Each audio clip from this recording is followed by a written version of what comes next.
lee anya ka ịfụ ị na-enweta this video gị na-share ya. This time around abụ mgbe ọ ga-abụ ị na-aga ị ga-agwa ndị bụ na ebe ị na-aga na ka isi aga. Ile anya ị ga-afụ ndị anyị futere ebe anụwa bụ ndị eburu n'ụzọ, bụ ndị atọrọ atọrọ, ndị anyị na-afụsi ebe anụwa. Ha eme expect na a ga-afọdụrụ ihe anụwa n'ụzọ.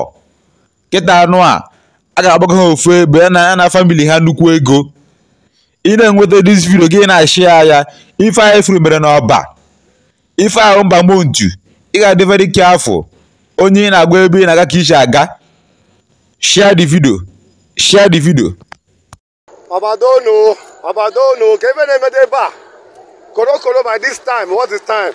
Okukwado, this is after 8. Na Ajib Junction. Na Ajib. Motor kidnapping. Not quite long. Ma kidnap se motor na apụ. Wago n'iru ebe a. Kwụsịkwa bulu mmadụ na-abọ. All security ụmụnna kwapụtazi gbaba egbe fara gbafelu. Ọbadọzikwanụ safe.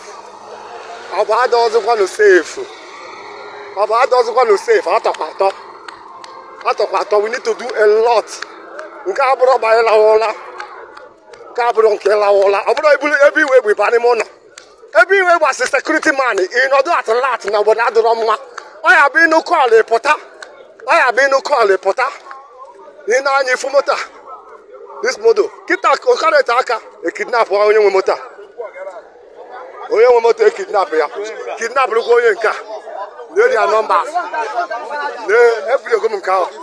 Every go m ya. Then after 8. Obadono.